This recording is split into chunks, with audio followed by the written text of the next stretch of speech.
Okay, I'm already getting some pushback from industry insiders that I know and that are very qualified opinions about the market correcting, because in their particular market, maybe it hasn't shown up yet. And that leads to a problem that exists in every real estate market. One of the problems is that it takes a long time for sales comps to make it into the published documentation. Realize that before the sales comp makes it to the appraiser, it has to be listed, and then it has to be marketed, and then it has to be put in escrow, and then it has to close escrow. Those things, just the escrow part, is normally at least 45 days, sometimes much longer. And then it has to close, and then it has to be reported, and then it has to be published. So that is generally a 90-day lag. So you really don't know what the state of the market is right now in real estate. And we're talking about residential real estate right now, just to keep it simple. But the lag effect is a big factor in this whole minefield associated with buying a home now or anytime in the near future. The affordability problem is a long time coming, and everybody in the industry, I think, saw this as a potential problem years and years ago. That at some point in the last cycle, at some point, we were saying, well, there won't be any availability for people to qualify for loans. They won't be able to afford the loans. So that will limit how much the price can go up to your average buyer. You know, basic economics, demand, the supply and demand equation. Demand will drop off at some point because even at low prices or relatively low prices, people will hit the affordability ceiling. They won't be able to qualify for the loan. And even if somebody will give them a loan, they won't be able to pay for it. And see, that's how the market got out of control last time in 2000, the 2008, 9, 10, the Great Recession, 11. Prices didn't start recovering until 2012. It's because back then people were getting what they call liar loans, and what they really were was fraudulent loans. And that was the reason the market collapsed. And you can look that up if you want to. There was a hedge fund called Magnetar that was buying the securitized loans that made no sense. They were called ninja loans, no income, no job.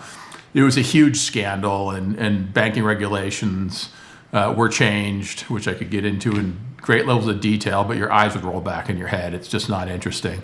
So most of that has been corrected, and people can't get liar loans anymore for the most part, or loans above the loan LTV, loan to value, over the price of the actual real estate. They have to put some money down generally. But we have now, in slow motion, because that's the way the real estate market works, because don't forget, real estate is not a freight train, or it's not a Ferrari, it's a freight train. It takes a long time. It doesn't turn on a dime. So the saying is really, real estate is not a Ferrari, it's a freight train. It takes a long time to turn. So, and what we're seeing now is the result of interest rates going up and inflation. Inflation is the factor that people are not factoring in here that really makes a big difference to the everyday American trying to pay for their house or to buy a home. So this is more consumers that have bought their first house or buying their first house. These are the ones that really need to be protected, because once you ruin their financial life, or they ruin their financial life by making bad decisions, it's really hard to recover, if not impossible. So the current factor making prices correct is still interest rates, first and foremost, in my opinion. And most people that are experts in the field, once they think about it, they will tend to agree. It's the highest correlating factor is the level of interest rates. When interest rates went up, they started going up almost a year ago. But it takes, as I was saying, it takes 90 days for even if buying slows down as a result of increasing interest rates, and they increase kind of slowly. And so it took a while to actually smoke out or flush out all the buyers as rates kept going up. Once they got up to 7.5%, the mortgage rate, then it becomes a real problem. And so probably 6 months ago or so, rates hit that level, maybe 8. And then it started rippling through the market, but it wasn't noticed right away. And then that in conjunction with really high inflation, which had driven up the everyday cost of all Americans, groceries to be most specific. I mean, most people's grocery bill is 30 to 60% higher than it was 3 years ago. So before COVID. So this is causing a correction in pricing. And the pushback I've gotten from industry insiders is, we just give incentives, we lower interest rates or give people better finishes or better appliances. But when you're a giant seller, that's exactly the same thing as lowering the price. It costs them money, so they have less proceeds from the sale. What it doesn't do is it doesn't affect the sales comps until they actually have to start dropping the price as well. So they preserve their exit pricing, and therefore it is not noticeable by the everyday consumer and buyer of homes. So they will not see that the price, that actually in reality, if you look at things properly, the prices are coming down because the home builders are giving all sorts of incentives to buy. And by the time that affects the market's already in trouble. So, and that's kind of where we are now. And we've been there for a while in some other states.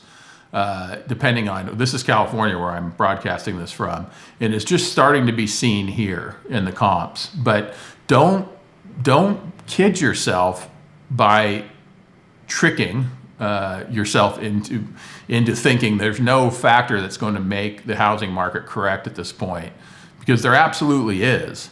And even if rates go down as projected in writing by the Fed over the next year and a quarter, year and a half, they'll keep going down a quarter of a percentage point per quarter for the next at least 6 quarters. So that's a year and a half. But they change their dot plot, they say, from time to time. So that could change. But even if that does happen, you'd say, well, the market will recover. No, it won't, because it takes the lag effect. Get back to the lag effect of this. And also, lenders are worried, and they're keeping, the way they price the 30-year mortgage is not based on a hard and fast formula. It's a qualitative formula. And it's loosely based on the 10-year U.S. Treasury bond. And that does not even directly correlate with the federal funds rate, although it tracks with it. So even after that rate goes down and is maybe back down at 3% or something, if it even gets that low again, the 10-year Treasury I'm referring to now, that doesn't mean that lenders have to give you what used to be usually about 150 basis point or 1.5% spread over the 10-year Treasury. It doesn't mean you're going to have 4.5% mortgage rates on 30-year fixed rate, which I'm always referring to 30-year fixed rate because it's the only way to price, to compare prices. You have to get to apples comparisons. So that's the 0.30-year fixed rate that I'll always be referring to when I say mortgage rates.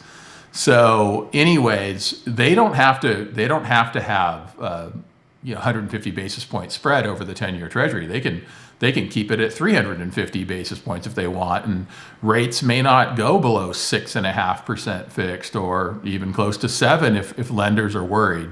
So it's based on how they feel about the risk, and then to some extent what they can sell those mortgages to Fannie Mae and Freddie Mac, which are government subsidized entities.